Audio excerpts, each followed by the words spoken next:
About 121 years ago, though, the World's Fair was just about to open. In 2 weeks from today, roughly, it would open back in 1904. And they still had one heck of a lot of construction to do. And not everything was open on opening day, unfortunately, but by the middle of May, everything pretty much did get finished up. I want to tell you about some of the things that were going on 2 weeks before the fair opened on today in 1904. A distillery would be the first to produce liquor during an exposition. It was located outside of Forest Park to avoid violating regulations. The Sunnybrook Distillery produced their liquors, and their exhibit in the fairgrounds showed an authentic backwoods still. It was even marked with bullet holes from a battle between the revenuers and the moonshiners. A group of about 40 Indians from 4 or 5 different tribes arrived from Laguna, New Mexico, and we'll see where they would reside in the 60-foot-tall Pueblo at the Cliff Dwellers exhibit on the Pike. You could go to the top of the cliffs or ride a donkey and see the famous Pueblo Indian snake dance and browse pottery, crafts, and gifts. Workers were preparing to recreate the Galveston flood. How many people have heard about the Galveston flood? Oh, good. Yes, it was an exhibit on the Pike, just amazing. It used thousands of gallons of water with huge fans and electrical special effects to dramatize the hurricane in 1900 that killed over 5,000 people. The attraction reportedly cost $250,000, and it took 100 people to run the show. Those statistics are not going to be in the presentation, but you will see a picture of the Galveston flood area.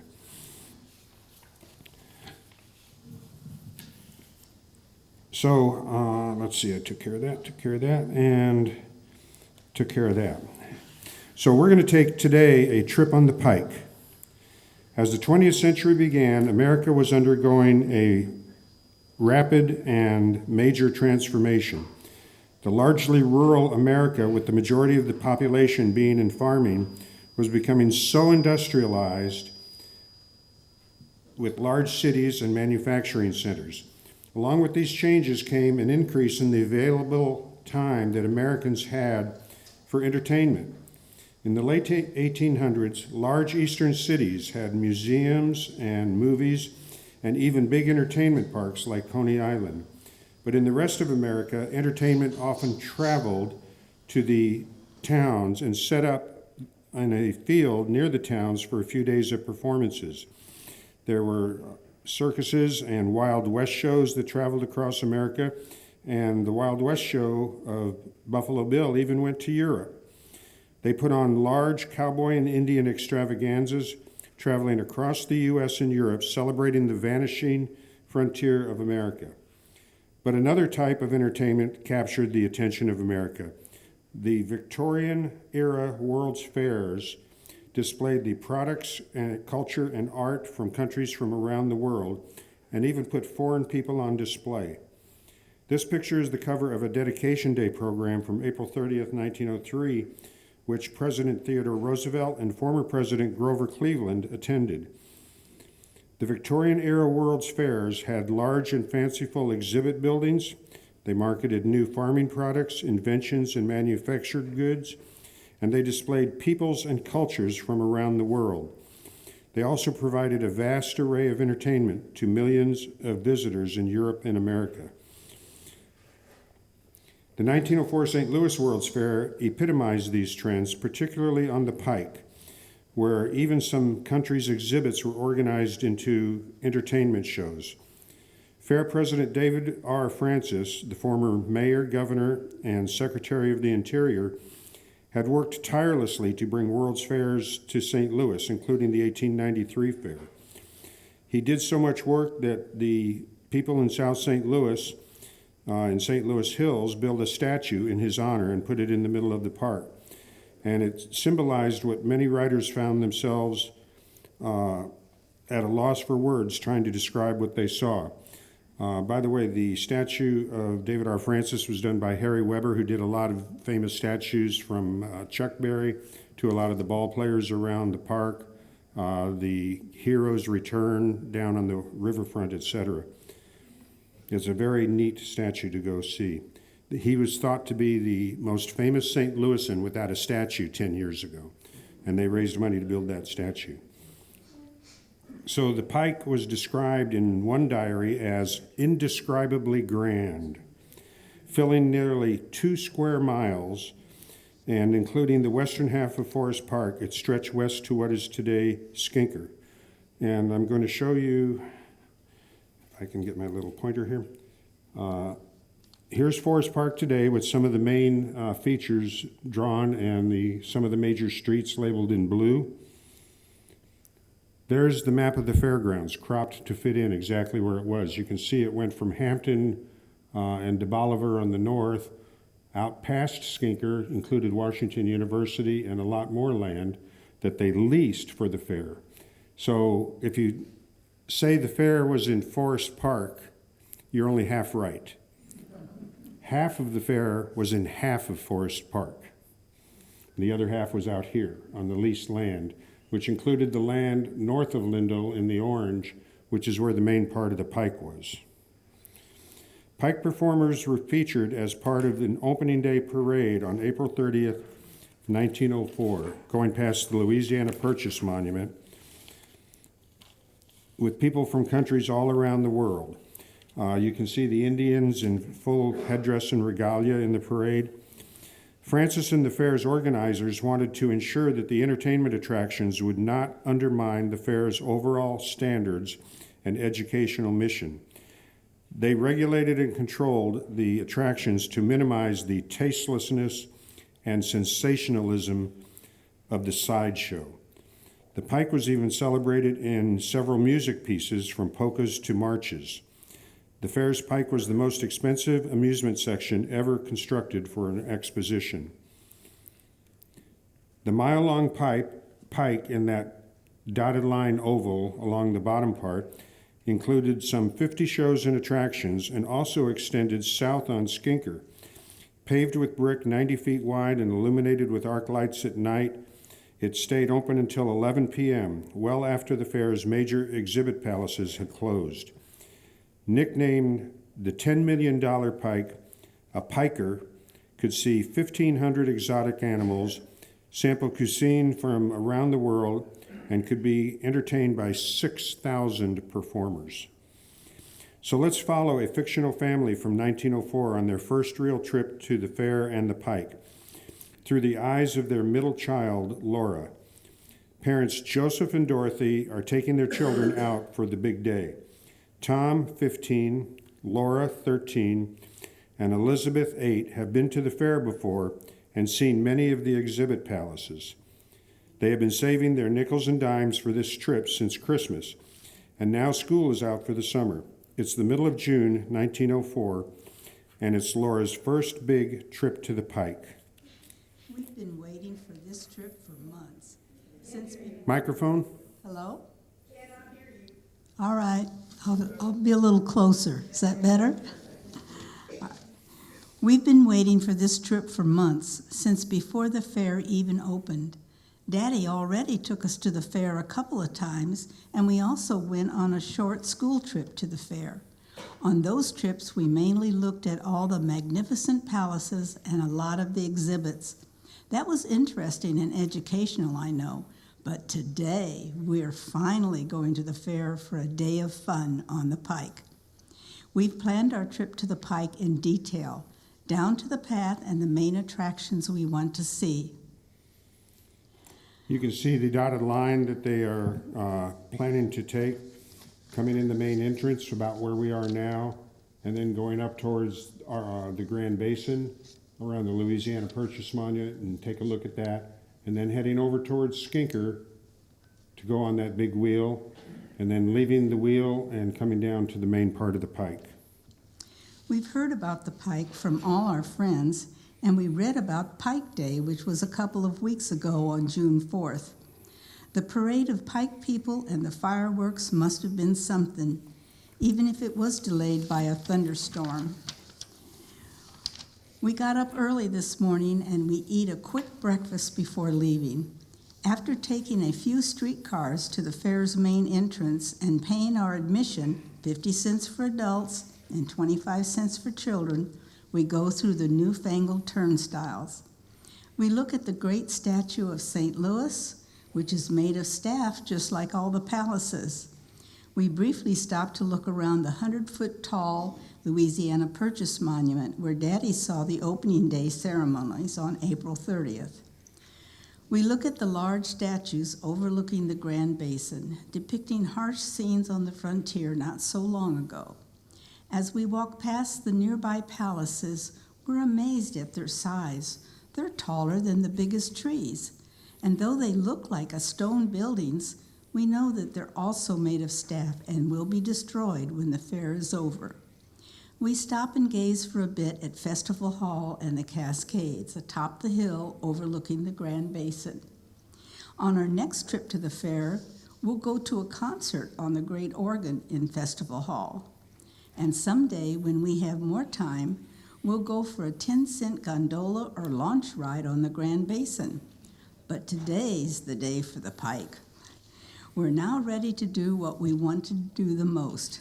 We head for the giant observation wheel. It just opened about 2 weeks ago on May 28th. We've been told that from the top of the enormous Ferris wheel, you could see the entire fairgrounds, and perhaps even all the way to downtown St. Louis. It costs 50 cents for adults. That's as much as the admission price. But you get 2 trips around the wheel, and you go 264 feet high in the wheel's cars. They're as big as small trolley cars. Would the people in the back 5 rows, center section, stand up, please? Yes, the back 5 rows in the center section, the people all the way across those rows, please stand up for just a few seconds here. So those back 5 rows and that length of that center section was about the size of one Ferris wheel car. They were large. And they said they could put 60 people in there. There were about 40 chairs and room for about 20 more. But visually, when you see something that big, yeah, it might get a little full at 60 people, but and the Ferris wheel was rarely jammed full with people just because it was kind of pricey. But on most days, they only had probably 15 or 20 people per car, and some cars were left empty. I've even heard that they had weddings and fancy dinners in these cars, and I can believe it. On the way up, our car isn't too crowded, so we can look around. We're amazed at all the steel and wires that make this gigantic ride safe. The palaces stretch out before us like buildings in a dream, all the way to Festival Hall. As we go higher, the Japanese garden buildings right below us begin to look like little toy houses. From the top, we can see for miles and miles over to the Washington University, the foreign buildings, and University City, the E.G. Lewis Women's Magazine building. We can even see across to the Pike, where all the neat attractions are, and even some buildings way over in St. Louis. The view south along Skinker is fantastic, and a bit scary too. Coming down for the last time, we can see the giant floral clock to the west. The end of the ride is a bit sad, but it was well worth it. Leaving the Great Wheel, we head for the main part of the Pike. We hear the sounds of the Boer War behind us with the fake gunfire from 600 soldiers who recreate the great battles of the Boer War. This happened in South Africa in 1899 through 1902. But we have much more fun things to see and do. On the way to the main part of the Pike, we pause and take a look at an attractive ride that promised a realistic village from New York to the North Pole on a 200-foot ship called the Discoverer. It was complete with chilled cold air. This is a ride that we might come back to later, but it turns out we really didn't have enough time. As we finally enter the west end of the Pike, we're surrounded by several of the Pike's largest attractions. One magazine reporter described the pike.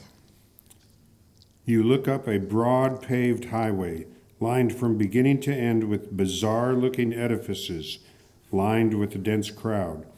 You see and hear a babble of strange tongues, the sound of unfamiliar instruments, the noise of many bands, the roar of animals from many climes, the voice of the barkers hawking the various entertainments.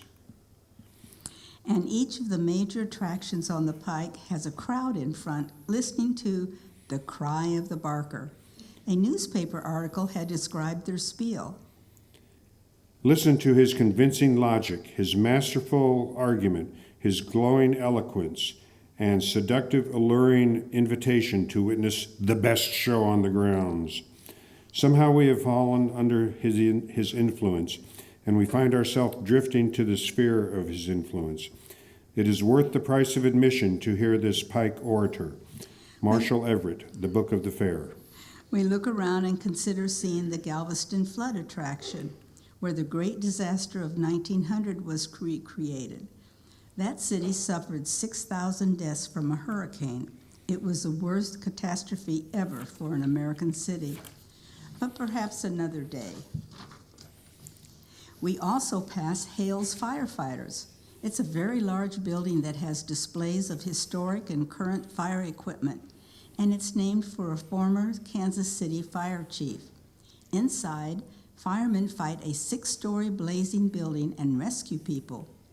The Barker says that the brave firemen are even ready to fight fires on the fairground should one occur. We all agreed to see Boynton's naval exhibit. We saw a great show of a famous naval battle in the Great Water Basin. It is the same size as a football field that my brother Tom plays on. It's about 300 foot long and 160 foot wide. In this miniature ocean, about 20 manned model ships up to 21 feet long fire actual shells at each other and at the shore. The Barker said we'd hear about 20,000 shots, but I couldn't count that many that fast.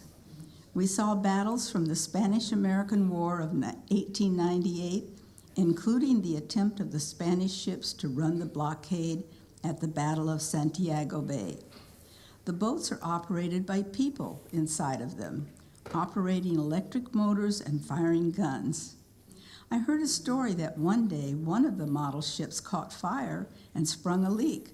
The crowd thought it was all part of the show, but it nearly sank and almost drowned the person. Daddy then took us to the Battle Abbey, which looks like a medieval castle. Inside, it's an American War Museum. It has several large displays or cycloramas of famous American battles, lots of war relics and weapons and guides. The guides in the Civil War uniforms of both North and South looked pretty cute. Those boys were young and a little bit older than me. Just as we learned in school, we see recreations of the famous American battles, such as Yorktown, New Orleans, Manassas, and Custer's Massacre. But the printing of the Battle of Gettysburg on a cyclorama is the most impressive. It was 50 feet high and 400 feet in circumference. You can't help but feel for the suffering and sacrifice those that fell in that battle just 40 years ago. It's now time for a quick lunch. We got some sandwiches at one of the restaurants at the water chutes, or Shoot the Chutes. We watched people get into large boats. First, they dragged them up a ramp, and then they slid quickly down a water flume into a large pool. They make a gigantic splash at the bottom, and everyone gets wet. My sister Betty eats quickly and goes down to watch. She came back soaking wet like she was in the rain, but she dried off quickly. There's lots of booths selling fair souvenirs here, but we'll buy our souvenirs later, as we've still got all afternoon to look at the pike. Right next door is a scenic railway, which is also a roller coaster. Tom and I spend 15 cents to go on a 3-mile ride that takes just a few minutes, while the rest of the family looks around. The The railway tracks pass scenes of glaciers, Jerusalem, Iceland, Pompeii, and the South Sea Islands. Then they go across the railroad tracks outside the main fairgrounds, and the real thrill is near the end. One girl from Kansas later wrote about it in her diary. I knew it was a ride in cars going up and down, but I never realized what a feeling it sent over a person. Anyhow, we got on and the man hollered, "Hold on to your hats and tight to your purses." Someone else hollered, "Just wait till the hills come." The first hill wasn't so bad, but the rest, why, I couldn't sit still and not give my breath up. I tell you, it was a hard problem to solve. Lillian Schumacher, a Wichita girl, goes to the fair. After this excitement, we decided to take it easy for a bit and just look at some of the concessions with the family. We skipped the boat trip into the Magic Whirlpool, even though it's only 15 cents. From the entrance, we can see the boats descending around a 60-foot fountain into the Cascades, where we've heard there's tropical gardens. The smartest horse in America, Jim Key, was right here on the pike. The Spieler claimed this horse could read, write, spell, answer math questions, run a post office, perform shopping chores, and answer Bible questions. We paid 15 cents for the half-hour show, and we were truly amazed. We never could figure out if Jim Key was being signaled by his trainer or if he really was smarter than Elizabeth, who's 8 years old. The show also urges us to treat animals humanely. Nearby were several more attractions that beckoned us to visit faraway or strange lands, such as the Chinese village. We had magicians, a bazaar, restaurant, and a tea house. The American Indian cliff dwellers of the southwestern U.S. with their strange multi-level houses. The barker at Alaska's Eskimo village nearly enticed us in. It looked like a gigantic iceberg. He said we could see dog sleds, glaciers, totem poles, and igloos, and that we could pan for gold. One of the Eskimo children was Nancy Columbia, who was born at the Chicago Fair of 1893 and was now at her third World's Fair. She must have been about 9 or 10. We decided to see the streets of Cairo for 25 cents. It's a large and impressive attraction, and the barker puts us under his spell of words, telling us that this exhibit is bigger than the Egyptian exhibit at the Chicago Fair. It has 26 buildings, 67 sales booths, and many other entertainments. When we get inside, we see lots of camels, donkeys, monkeys, snake charmers, street musicians, and entertainers all over the place. We spend quite a while just looking around at the strange people, but we avoid being taken in by any of the vendors. A trained monkey entertains us for a few minutes. He kept a nickel, but he threw the copper penny back at us. When we leave Cairo, we take a minute to look around. It seems that we've traveled a long way from St. Louis since this morning, with all the strange buildings, voices, smells, and hundreds of strange people. They're from all over the world, dressed in strange clothes, talking in foreign languages, but it all seems so normal here on the Pike. We even heard that many of the performers live on the Pike for weeks or months at a time. We went to see the baby incubators that are protecting the lives of many tiny babies. We learned in school that being sanitary around babies makes them healthier and more likely to survive an early birth. We next picked a small ride to go on right next door.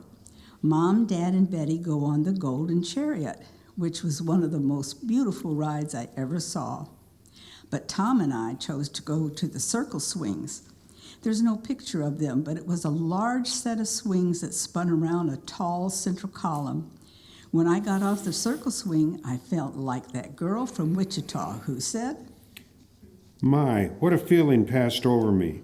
We went in it and talked about flying.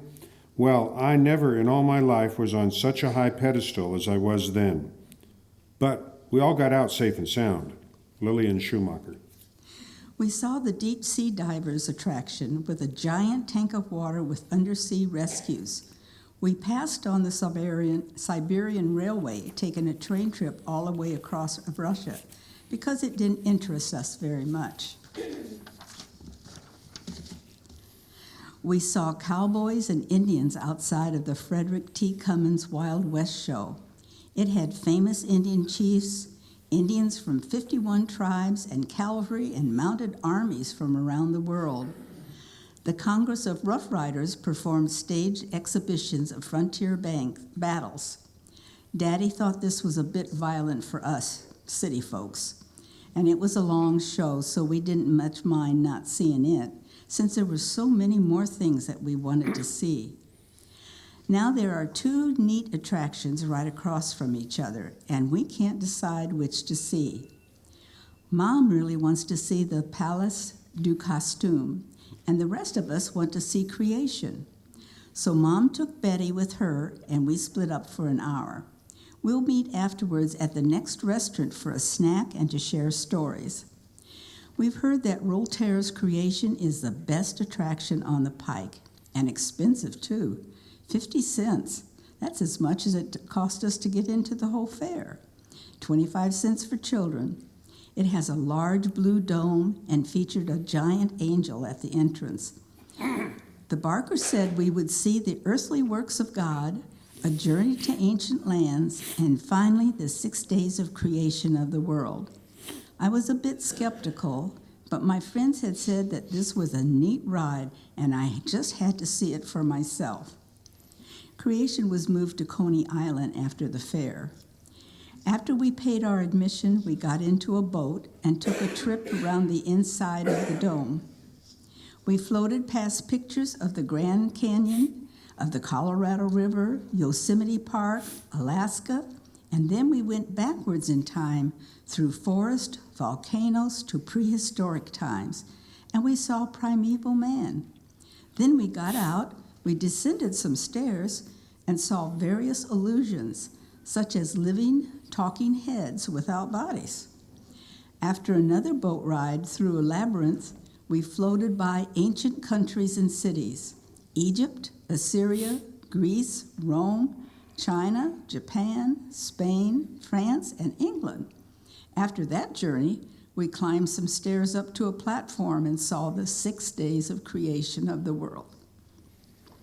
We saw the earth being formed, the waters and dry land, the trees and grass, the sun, moon, and stars, birds and fish, and finally, man and woman created in Eden.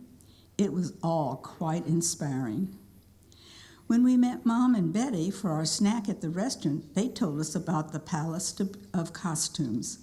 They saw 30 scenes of fashion from ancient Rome to the present, complete with period furnishings and costumes. They even saw Napoleon watch Josephine on the eve of the coronation 100 years ago. And then Mom said she loved seeing the last display of the latest fashions from Europe, the most famous Paris designers, and all over the new hairstyles, on even the new hairstyles. We all like new hairstyles.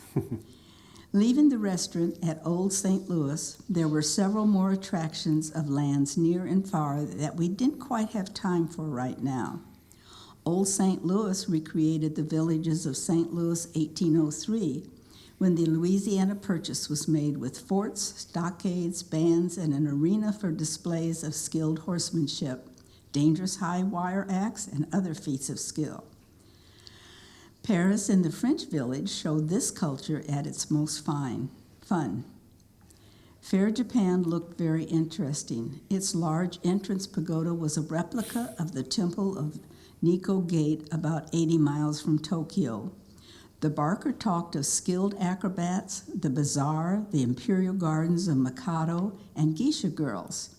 We even heard the Barker talk about the spider dance, where the dancers wove strings all over the stage, but were eager to move on. On a historical note, after the fair, the entrance pagoda to Fair Japan was moved to Forest Park Highlands Amusement Park on Oakland Avenue.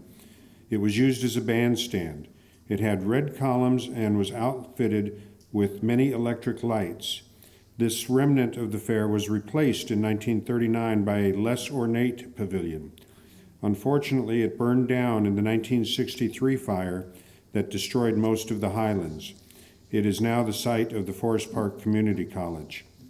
But back to Laura and her 1904 family.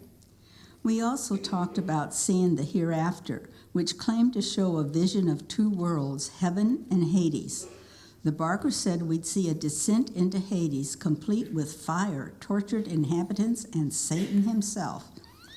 We heard stories that Satan was so scary that children confessed their sins and lies. Then, after crossing the river of death in Sharon's boat, we would pass through solid rock to see heaven. But after seeing creation, we were unconvinced that this could be any better. So we skipped this attraction in favor of something we had heard a lot about: Hagenbeck's Zoo, Circus and Animal Paradise. This was one of the most popular attractions at the fair. After we paid the 10 cents admission fee, we saw the baby elephant that was born on a ship on the way to the fair. This place is different from most zoos, which displays animals in cages. Hagenbeck has open air displays of wild animals from all around the world. For 10 cents, we could take rides on tortoises, elephants, camels, ostriches, or zebras. We even saw elephants that went down a slide into a pool. Daddy paid for us to go into the arena, and we saw the trained wild animals show in a 3,000-foot theater. A national magazine told this story about the lion show. You will find 4 distinguished and defiant denizens of the desert, placed on stools and under the control of the eye, whip, and pistol of the trainer, and above all, the nerve of a pretty woman. When the 4 lions are comfortably seated, the pretty figure begins to pirouette around the circle, and as each lion is approached, the light foot of the dancer is thrown into the air, dangerously near its jaws that the spectators visibly shudder. Again, the foot is thrown into the air and withdrawn so instantaneously as to barely save it from mangling by the powerful jaws which launch out savagely. After seeing This time the lion suddenly reaches out his head and snaps his jaws not 2 inches from the foot. The clever woman cracks her whip determinedly in the animal's face and moves on to the next lion. John Brisbane Walker, Cosmopolitan Magazine, September 1904. After seeing the wild animal show at Hagenbeck's, the sun is getting lower. The lights are coming on, and they illuminate all of the attractions. It seems like we're in a world far from St. Louis. The Pike is getting more crowded since the palaces are closing, and as one person said, The din of cowbells, whistles, megaphones, the infernal yelling of the barkers mingled with the boom of cannon rendered a pandemonium that I don't expect to hear again this side of Hades. Sam Hyde, Thanksgiving Night on the Pike, from Martha Clevenger's Indescribably Grand. Now the Temple of Mirth loudly beckons to us with riotous sounds of laughter coming from within. We're told it has glass and mirrored maze, curved mirrors, many other funny and exciting areas, and ends in a circular slide called Helter Skelter. The Barker makes it nearly irresistible, but we save our dwindling money. We bypass the shouting gallery of Hunting in the Ozarks and other smaller attractions. We have no time for the ostrich farm or the streets of Seville with Spanish dancers, model bullfights, and Spanish fashions in The Girl from Madrid. Mysterious Asia looks interesting, and we get a drink from the free water cart nearby while we listen to the Barker. He exhorts us to see India's Taj Mahal, walk the streets of Ceylon and Delhi, and see native dancers and the white elephant of Burma, and experience the exotic hoochie coochie dance. But we're getting hungry, and it's almost time for dinner. The last real ride that we took was under and over the sea. It took us on a submarine ride to Paris. We looked out the portholes and saw coral reefs, fishes, monsters, and sunken shipwrecks. Then we went up the Eiffel Tower in an elevator and saw Paris at night below us. Finally, we boarded a dirigible airship for the return journey to America. After passing through a terrific thunderstorm and lots of lightning over the Atlantic Ocean, we returned safely to St. Louis at dawn, passing over the Great Eads Bridge. By now, we were really hungry. We walked through a replica of St. Lawrence Gate of Drogheda into the Irish village. We saw replicas of Barney and Carmack castles. We peeked at plays and Irish dances in a theater and saw exhibits of Irish crafts such as linen, laces, and carpets. And of course, there was a cafe and a restaurant. We ate some tasty Irish stew in the old Irish House of Parliament, and we listened to Dublin's Army's band playing on the bandstand outside. Finally, before leaving the Pike, we walked around to the Tyrolean Alps village. The dramatic mountains and the large village looked spectacular, made us feel like we were really in Germany. And we heard a man say, I just came back from the Tyrolean Alps in Germany. 2 days later, I came here to the fair. I stopped dead in my tracks. I couldn't believe that I wasn't, by some miracle, once again seeing the real thing. Dorothy Daniels Burke, The World Came to St. Louis. We only had a little money left for souvenirs, but it was getting late, and so we couldn't take a tram ride through the scenic mountain valleys to see the birthplace of Mozart. I would have liked to see the Oberammergau Passion Play, but we were too late for that. There still was a lot to see and do, with free German concerts in the bandstand, restaurants selling German food specialties, we got some free samples, and German peasants selling their wares and fair souvenirs. The illuminated night view was amazing, and the main restaurant was huge. Each of us bought a souvenir, and as it was late, it was about time to go home. We ended our day tired but satisfied. As we left the Pike, we passed Remington's cowboy statue. Even though it was late, Mommy and Daddy walked around the Grand Basin with us to see the electrical illuminations. The palaces looked like buildings in fairyland, and the reflected lights on the Grand Basin were wonderful. Festival Hall and the Cascades looked so majestic as we headed out the main entrance for our trolley ride back home. We took one last longing look at the night view of Festival Hall and the illuminated Cascades, and we watched the colors change every few minutes. White to red to green and back to white.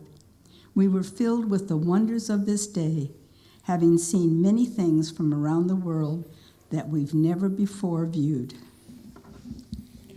Now, I sure wish I could have experienced the wonders of the Pike along with Laura and her family.